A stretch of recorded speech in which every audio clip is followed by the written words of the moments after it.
Hola amigos del Centro Cultural Templo Mayor, donde la palabra florece, sean bienvenidos hoy a este segmento llamado La huella de nuestros ancestros. Y mi nombre es Susana Cervantes y el día de hoy les traemos el tema de arte plumario, Amantecayot.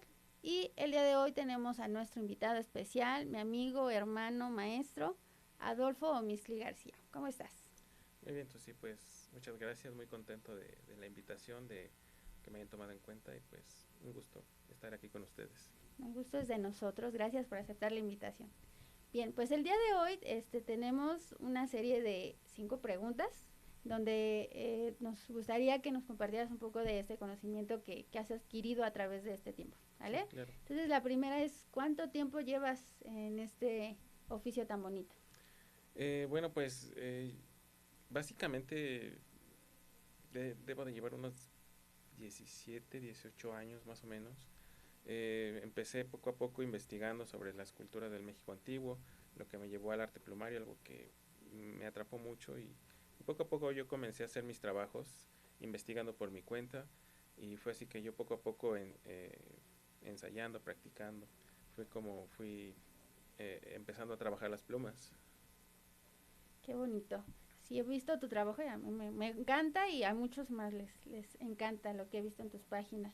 Y cuéntanos un poquito de la historia de este arte.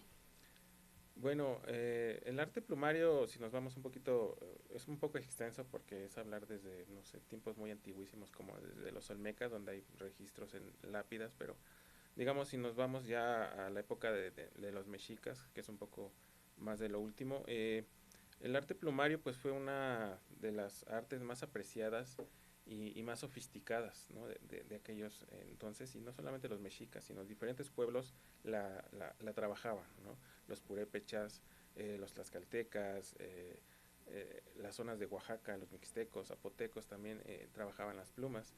Entonces, la plumaria nace como una forma de sofisticar los atuendos, ¿no? Las prendas, porque también se aplicaban plumas sobre las prendas, tocados, todo tipo de insignias, estandartes, escudos, abanicos, se labraban con plumas, ¿no? Entonces, ahora, el término amantecayot, ¿qué significa? Amantecayot es como tal el arte de trabajar las plumas. Eh, Básicamente es eso, cómo se trabajan las plumas en diferentes técnicas, que hay tres, y que, bueno, posteriormente las vamos a ver. ¿Y qué es una manteca? La manteca es la persona dedicada al trabajo, a ejecutar el trabajo de las técnicas de la plumaria. Amanteca viene de un pueblo tepaneca de Azcapotzalco que se llamaba Amantla, hoy en día existe, y se llama San Miguel Amantla. Es uno de los 25 barrios originarios que componen la alcaldía de Azcapotzalco. Una vez los tepanecas están bajo el dominio de los mexicas, este barrio de Amantla se dedica a trabajar la pluma específicamente para Tenochtitlan y enviaba todo tipo de trabajos plumarios. Qué bonito. La verdad es que sí he visto códices documentos históricos donde nos muestran toda esta parte de la importante que tenía este, esta arte, ¿no? De los amantecas. Y cuéntanos de estas técnicas que nos acabas de mencionar. Bueno, técnicas plumarias que conocemos en el libro, me parece que es el noveno, del Códice Florentino que habla sobre mercaderes y sobre oficios. Capítulo 18 al 21 me parece que es donde habla de los oficiales de la pluma, que son los amantecas. Fray Bernardino de Sahagún los describe como oficiales de la pluma, ¿no? Entonces ahí nos relata en ese libro cómo hay tres técnicas básicas para los trabajos de la plumaria. El primero y el más conocido es el mosaico de pluma, que es básicamente sobre una superficie plana, por ejemplo un escudo, donde se ha trazado un diseño previamente, se va coloreando, por así decirlo, aplicando plumas de colores. Pequeñas plumas de colores se aplican sobre este escudo para rellenar todo el diseño. De la pluma completa solo tomamos la puntita, todo lo demás se corta, todo ese plumón esponjoso se desecha y se trabaja solamente con la pluma. En la época prehispánica se utilizaba un pegamento que se llamaba tzautli, que es el mucílago de una orquídea, que es muy viscoso y muy y muy pegajoso. Eso era lo que se utilizaba para pegar las plumas. Se aplicaba sobre la superficie con un pequeño palito con punta y se iba adhiriendo a la pluma. Ese, digamos que es el más conocido de las técnicas de la plumaria. La segunda era era el atado de las plumas. Eh, eh, Eran hilos, cordeles de hilo de, de istle, ¿no? Que es el que más se presta para utilizar y anudar plumas, ¿no? Eh, este se utilizaba para hacer tocados, colgantes de los escudos. Por ejemplo, todos los escudos tenían una serie de colgantes en la parte de abajo. Todo eso era amarrado con estos hilos, ¿no? Había otros tocados como el que conocemos, el penacho de Moctezuma, que se llama apanecayod. Bueno, apanecayod es el nombre que reciben ese tipo de tocados de resplandor tan grandes. Esos también iban amarrados. Incluso hay algún libro que se llama El penacho del México Antiguo, donde se hace un estudio científico de la pieza. Y ahí nos aparece toda la serie de nudos que tiene ese trabajo. Todas las plumas están anudadas a una base, a una red, a una serie de varillas de otate. Entonces ahí nos habla de cómo, ese libro nos habla de cómo se utilizaban cordeles de esta fibra de maguey para anudar las plumas, ¿no? Y igual para los pequeños manojitos que se utilizaban en los chimales. Y la tercera es la aplicación de plumas sobre textiles o hilos emplumados también. Digamos que dentro de esta categoría había dos técnicas, que era aplicar plumas sobre prendas ya terminadas, cortadas y cosidas, ¿no? Como era un tlahuistli, que era esta prenda de guerra, que era como una especie como de mameluco, una prenda completa, que utilizaban los guerreros, se anudaba por la espalda, pero toda esta prenda estaba cubierta de plumas. Entonces se cortaba y cosía la pieza y después se cosían todas las plumas sobre el traje. Había otra pieza que se llamaba ewat, que era una especie de coraza, que también iba llena de plumas, ¿no? Y digamos, esta era una técnica, y la otra eran los hilos emplumados, que esta se aplicaba más sobre los huipiles, y que incluso todavía existe hoy en día. Esta técnica consiste en, mientras vas torciendo el hilo para crearlo, vas atrapando plumón, que es plumita esponjosa, que parece como algodón, que vemos en el cuerpo del ave. Debajo de su plumaje colorido viene este plumón, ¿no? Que sirve para guardar el calor, ¿no? Sí. Entonces, mientras vas torciendo tu hilo, vas atrapando este plumón, y entonces todo el hilo se llena de plumón. Y obviamente queda totalmente blanco, ya sea que lo utilices así, o se puede teñir, ¿no? Como por ejemplo la grana cochinilla, ¿no? Porque también se teñían. Y estos hilos se iban atrapando en la trama. Mientras se iba haciendo el telar de cintura, se iban apretando los hilos y se iba haciendo un diseño con estos hilos emplumados. Y esta era una. Y la otra técnica, igual de estos textiles, es atrapar las plumas en la trama de los hilos. Mientras se va haciendo el telar de cintura, vas apretando tus hilos y vas metiendo plumas. Y esta técnica aún sobrevive hoy en día. En los altos de Chiapas, las mujeres tzotziles en sus huipiles todavía los utilizan. Pero estos huipiles están exclusivamente hechos para bodas, nada más. Y son muy caros y muy difíciles de conseguir.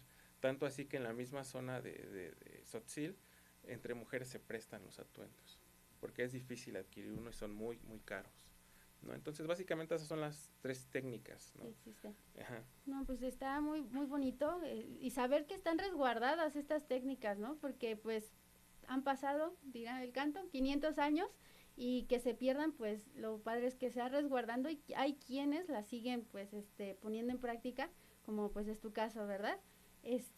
Bueno, síguenos comentando en tu experiencia de lo que has investigado, ¿qué piezas siguen aún con nosotros? Bueno, en cuanto a las piezas que aún sobreviven hasta nuestros días, son, digamos, 7 conocidas.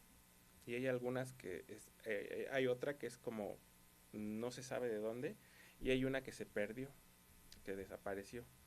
Digamos que de las 7 que conocemos actualmente, varias están en museos de Europa, porque como sabemos, después de la conquista se empiezan a enviar muchos presentes a Europa, Ujú. chimalis, abanicos, ¿no?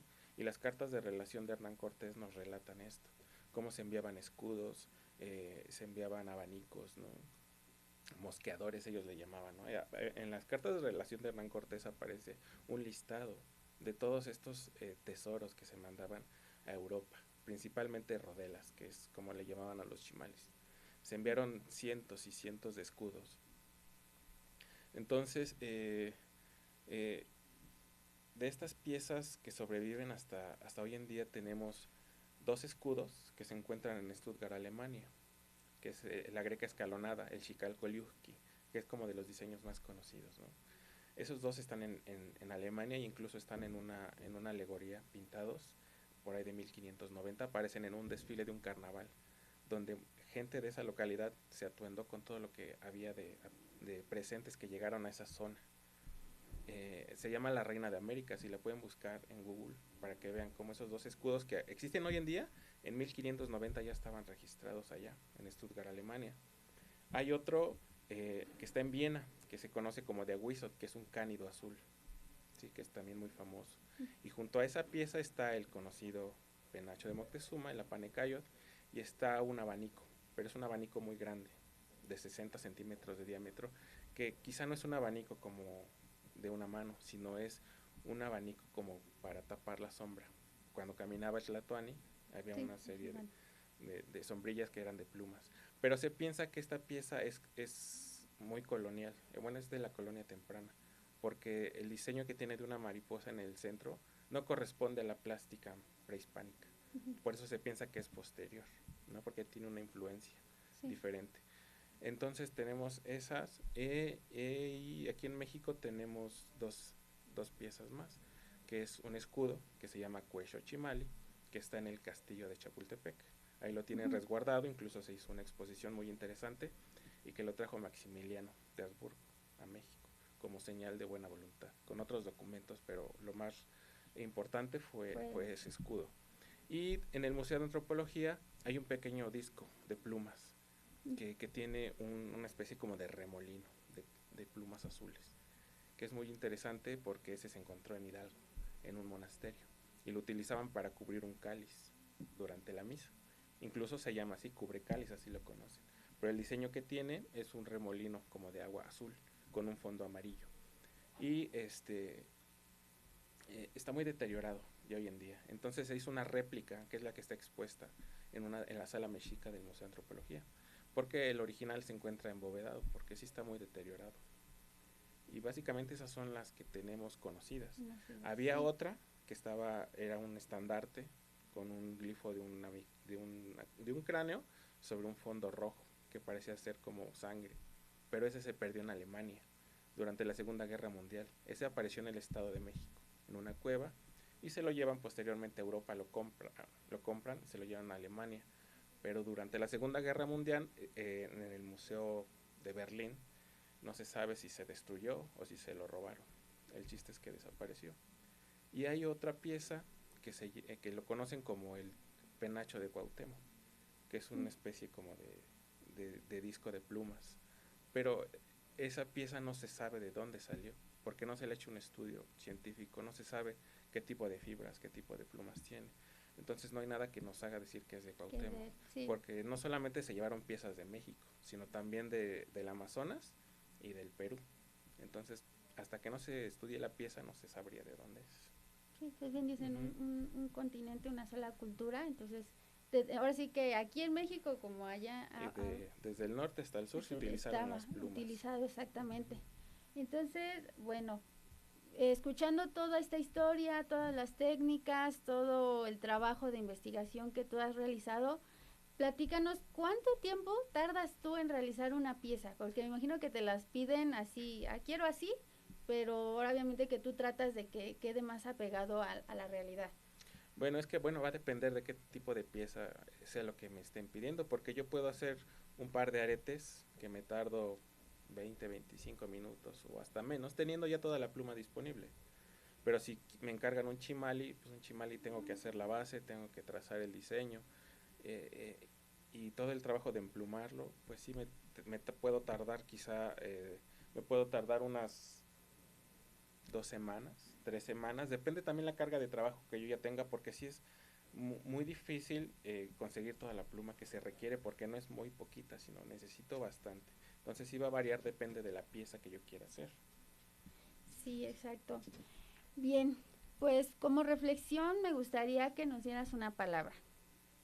¿Tú qué piensas? Bueno, de mi parte, yo lo que quiero decir es que, pues que valoremos este trabajo, porque es un arte muy, muy hermoso, ¿no? Que rescata técnicas, ¿no? Muy ancestrales, como ya lo pudieron escuchar. No es un trabajo, como les comentaban, de improvisado, ¿no? O sea, tiene mucho conocimiento detrás y eso es lo que más tiene valor, ¿verdad? Entonces, pues, ahora sí que si llegan a tener a querer tener un trabajo de Adolfo, pues ya ven que no solo es porque se ve bonito, sino porque tiene un respaldo histórico y demás, con lo que lo está haciendo su trabajo. Entonces, ¿tú con qué reflexión nos dejas? Pues yo nada más quisiera dejarlo como reflexión de que la gente investigue, de que, de que investiguen, que lean, que vayan a un museo, que no se queden con la duda, que se acerquen a la gente, eh, porque hay veces que luego estos temas históricos eh, son un poco como olvidados, o si comparas, por ejemplo, las vistas de un video random en cualquier red social a uno con una temática histórica, pues a veces es una gran diferencia, ¿no? Porque la gente no suele poner mucha atención a este tipo de cosas. Entonces yo los invito de verdad a que investiguen, a que lean, a que se cultiven un poco, se acerquen a la técnica que ustedes quieran, ya sea de plumaria, de lapidaria, de textiles, ¿no? El mundo prehispánico es un sinfín de cosas muy impresionantes que a veces le damos importancia a otras cosas extranjeras, pero también tenemos que darle un poquito de, de importancia a lo nuestro, ¿no? Entonces yo creo que eso sería. Exactamente. Pues muchas gracias, Adolf. Eres pues un maestro en este tema. Te agradezco tu Muchas participación. gracias. ¿Cómo te podemos encontrar en redes sociales? En redes sociales yo aparezco como Amantecayot Arte Plumario. En Instagram, en Facebook y en TikTok. Ahí me pueden encontrar. Muy bien. Pues muchas gracias. Aquí al Centro Cultural lo pueden encontrar en Facebook, Instagram, YouTube, TikTok y en su página web como Centro Cultural Templo Mayor. Síganlos en sus redes sociales, sigan a Adolfo, su trabajo. Y sin más, pues nos despedimos, sin antes decirles que la cultura se vive y sigue y siguiéndola y siguiendo la huella de nuestros ancestros. Muchas gracias.